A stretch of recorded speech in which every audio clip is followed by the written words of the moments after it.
Hello, my bump, bruised, and blessed family. I have a great topic today. If you have been with me and are a current subscriber, I appreciate you sincerely. Thank you for being with me on this roller coaster of a ride. If you are new to my videos, welcome to the family. I'm sorry that you know this nightmare. I was raised in a dysfunctional narcissistic unit. I don't like to say family because there's nothing endearing about these people. I had a narcissistic mother, a henchman father, enabler. I had a golden boy, flying monkey, older brother. And then there's me, the tried and true black sheep from birth. I later gravitated to a narcissistic partner, as most of us do, and thankfully he discarded me. Now I'm living my best life. I love my husband, we have awesome children, and here I am. That's why I'm paying it forward. Here we go. So, this is my topic. Big realization for me. So, when you're raised in a dysfunctional, narcissistic unit, environment, it is so damaging and detrimental to a developing mind. So up until the age of 7, we're on the theta brainwave state. So we're just sponges. We're just absorbing everything around us, everything we're told, everything that we're surrounded by. We just take it all in, and it becomes a part of our psyche. We don't know any better. And when you think about it, when you're that young, it's prior to going to school or anything like that. So your parents, your siblings, that's your whole world. And when these people are taking advantage of that and living this egocentric life, discarding your well-being, that is so damaging. So no wonder why we have this complex post-traumatic stress disorder. If you're like me, a lot of us, I think we are reticent to admit to the extent of our issues, I guess. Just even saying the word abuse, it's hard because we've been so conditioned to believe that everything is our fault, that we are the root of all evil, and, these people are impervious to everything. They're perfect, So I came to this realization. Thank God. I thank God for my husband. He has helped me tremendously in the department of communication. Because when you're raised in the dysfunctional unit, communication is absolutely thwarted. Like, the narcissist doesn't want anyone communicating or talking to each other because nobody's allowed to compare notes. The narcissist says and does everything for everyone. So they tell you what to think, they tell you how to act, and it's all centered around them. So no one is allowed to communicate. So communication was severely stunted. And that resulted in me as a child, when you're in that environment, you're like, whenever you have an undesirable emotion for the narcissist, it's discouraged. It's adamantly discouraged. So you just kind of shut yourself down and you don't talk. You just internalize everything. And I just realized that's what I do, man. Like, I'm not able to express myself in terms of emotions. Like, I can articulate all the day is long, communicate how I feel or my thoughts and observations, things like that. Joe and I have the best conversations, and I'm good at communicating now, I guess, thanks to Joe. But something I realized is that I am so out of touch with my emotions. And as you're growing up, during your upbringing, the early childhood development, your parents are supposed to I don't like to say the word teach, because that's what they say. Your parents are supposed to teach you how to express your emotions and things. It's not even teaching. It's just providing a safe and secure environment so that you are able to express yourself.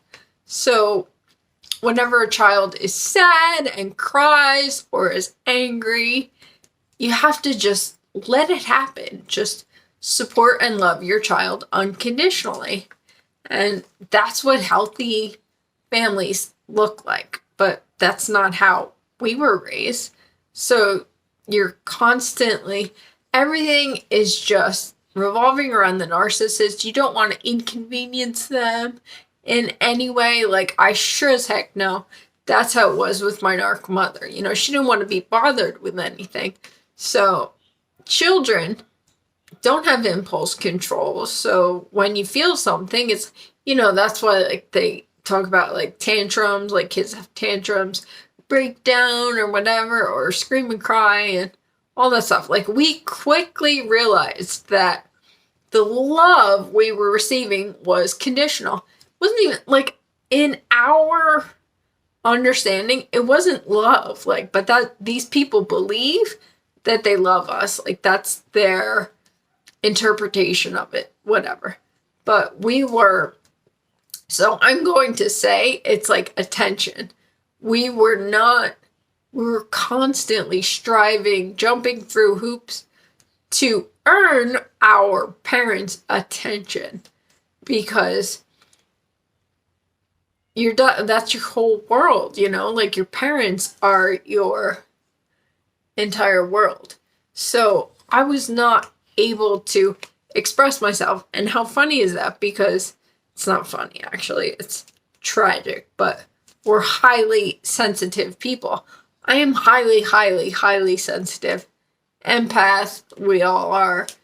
And it's so profoundly damaging and destructive to our mental, psychological, as well as physical well-beings. You know, the mind-body connection is undeniable, and your emotions have to go somewhere. So if you're not expressing them, they're being internalized and it's hurting your physical body.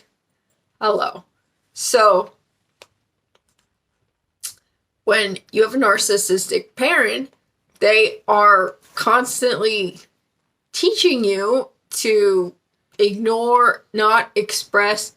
You are not entitled to your emotions. You are not able to express yourself. So I'm like 42 years old. That is carried on throughout my life. I've carried it with me throughout my life, because when you're developing as a child, these are the foundational concepts that it's just what you know and what you refer to throughout your life, and you don't even realize that you're doing it. It's just what you know. So I realized, like, I'm horrible at expressing my emotions. You know, all the favorable things like laughter, happiness, like, fine. I can laugh and be happy. It's funny because I asked, this realization came about through conversations with my daughter, ironically. I was talking to her, and the one day I was like, hey, do you think that I'm emotional? And she was like, you're happy, you don't get mad or sad. She's like, you're happy and you laugh all the time. And I was like, yeah, I mean, that's awesome, because I love, treasure, and cherish our children. And I want them to be surrounded by happiness and feel safe and secure. But shoot, like, as a human being, to not be able to express yourself, that's freaking horrible. So you might be in the same boat as me. Most likely you are. They call it dissociation, excuse me. I always want to throw the A in there. Dissociation, when you separate yourself from your emotions. And this is a self-protective mechanism as well, Because when we were young and we were constantly being hurt and disappointed by these people, we had to separate ourselves from it so that we weren't overwhelmed or overcome by our sadness and disappointment. Anyway, so this is my new focus, something I'm working on. I meditate every day. They say that's important to reprogram your subconscious. 90% of our thoughts during the day are unconscious. It's our unconscious. And 10% is our conscious thoughts. And we're aware that we're doing it. But 90% is unknown. We don't realize it. Your heart is beating, you're breathing, all of that is autonomic. It's your unconscious. I'm sorry, I can't even talk. Anyway, guys, so I have a lot of exciting things going on. I'm going to post the link down below, but I have an Amazon store. All the books and stuff that I recommend will be in there. I'm super excited about that. I've been working on my book, so hopefully that'll be out by the end of the year, but if not, it'll be early next year. This is so random, but you know what, you guys, I love this stuff so much. This is by Smain Health. It's urinary tract health. If you know me, you know that I'm the queen of UTIs. But it's a preventative. Anyway, I have a code. It's BBB for 20% off if you're interested. I'll put the link below. But alright, you guys, I love you all and keep forging ahead. We are living our best lives and it only gets better. So I love you all and thank you for being with me.